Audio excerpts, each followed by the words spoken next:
So, how did I start my very first business? Well, I'd like to go back a little bit, in fact, a long way back to 1977. That's when I left school and I got a job in a dental company. And I stayed in that dental company for 5 years. That was in London, and learnt a lot, enjoyed it. And I was I was doing extremely well. I'd gone from the workshop, learning all the tools to the trade, learning how to install dental equipment, repair dental equipment. Then I moved quickly through the company and I ended up as a salesman with that company. Loved it. Loved going out there talking to people. Loved everything about the dental industry. Unfortunately for me, I was poached by an ex-manager of that company, and I was asked if I wanted to go and work for them, which was a brand new company. I worked for them for a year and it was awful. An awful experience. I knew I'd made a mistake at that point, and I didn't like it. And in the end, ended up walking away from that job. In fact, I was sacked from that job. And that was the first time I'd ever been sacked. It was awful. That was 1981. So it's Christmas, they were very nice. They sacked me on Christmas Eve. Lovely people, they were extremely lovely people. So over Christmas, I'm thinking to myself, what am I going to do in 1982? What am I going to do with the rest of my life? And my mum said, what do you want to do? I said, I haven't got a clue what I want to do, but I don't want to go back into sales. I've had enough of sales. So my fiance then said to me, why don't you become a landscape gardener? So my first reaction was, what do I know about landscape gardening? I haven't got a clue about landscape gardening. But she said to me, well, you made a lovely job of your mum's garden. And I completely cleared it from a wilderness into a very, very comfortable garden for my mum. So I said, yeah, that's not a bad idea.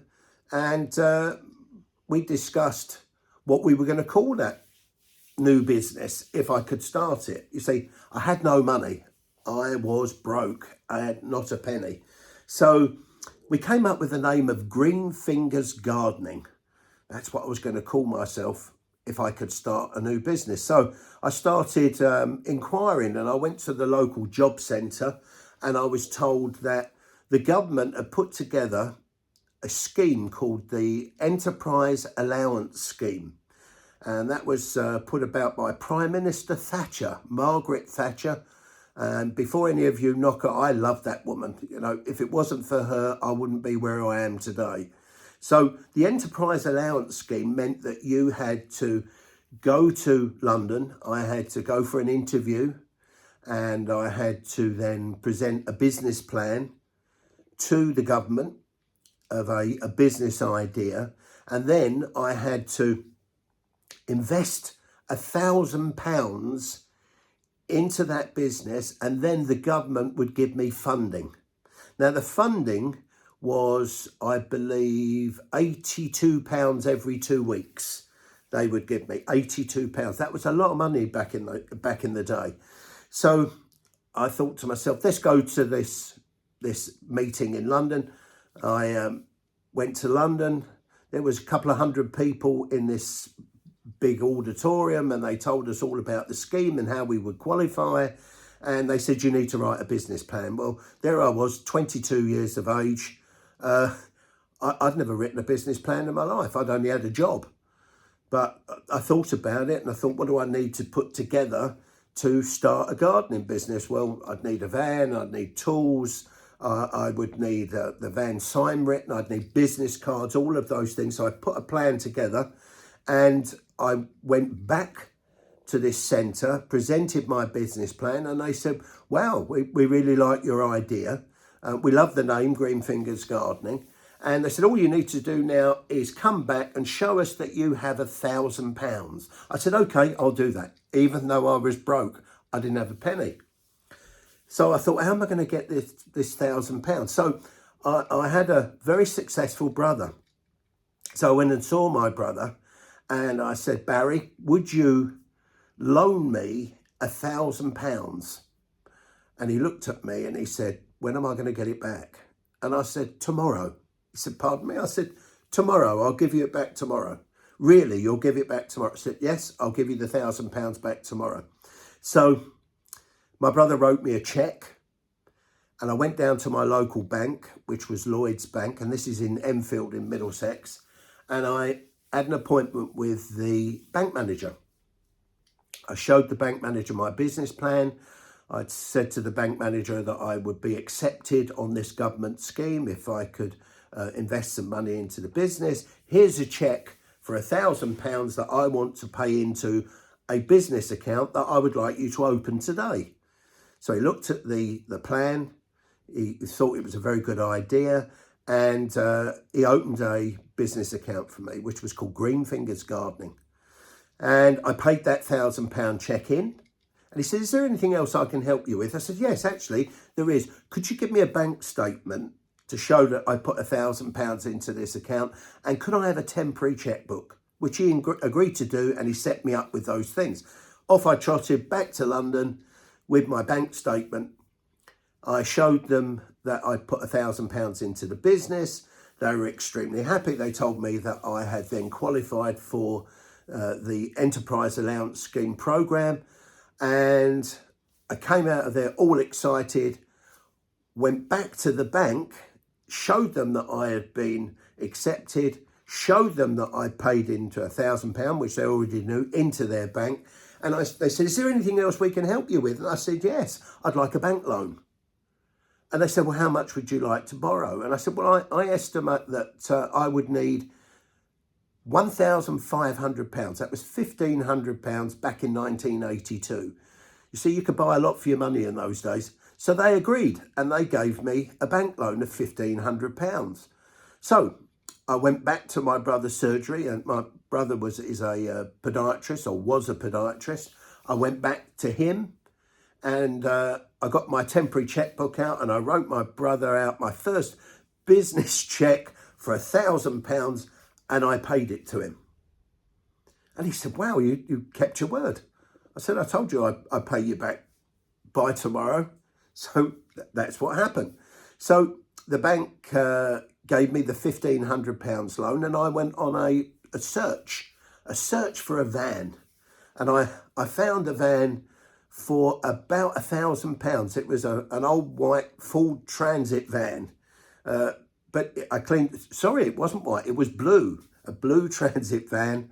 And I bought this van. It was quite old, but, a little bit of paint here and there. It looked pretty good. It ran. And then I thought, well, I need people to know who I am. So I found a sign writer. And in those days, a guy would come out with an easel and paints, and he painted this lovely logo of this gardener cutting grass and all the tools around it and everything. An old ironworks gym underneath. Old ironworks gym. It's my company now. I had underneath it Green Fingers Gardening.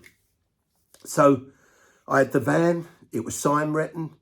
The tools that I had tools from my house, so I just used those. But I purchased one new lawnmower, which was about £400. It was the best I could afford. And so by this time, this must have been coming up to Easter 1982. And there I am. I've got all the stuff. I've got also I thought, right, I need business cards. So I found a printer, and I got some business cards made and some leaflets offering my services of gardening.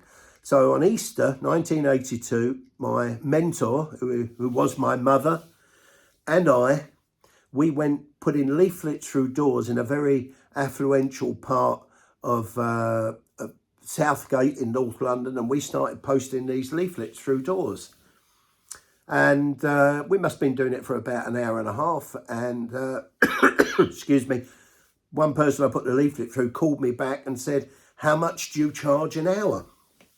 Now, in those days, it was £5 an hour for my labour. And I got my first job. So from there, I got recommended from one person to another, and the business started to grow.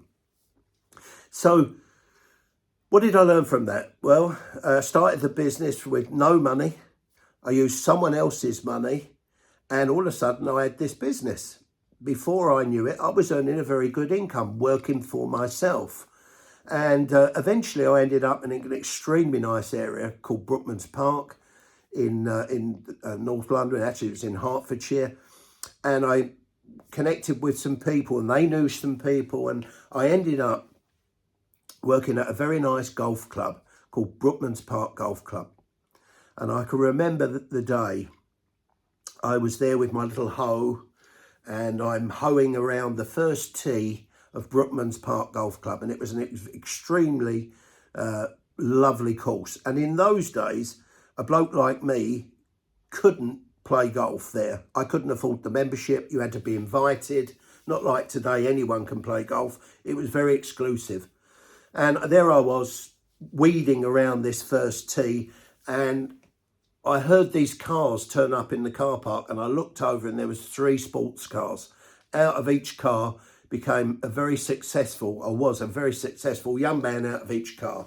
They got out the car, they got the clubs out. There they were lighting their cigars. It was a Friday morning and they came walking over to the first tee. They didn't even recognise me. Obviously not, I was just the gardener. And there they were practicing their swings and I watched them smoking their cigars and they teed off, laughing and joking. So there's me sweating.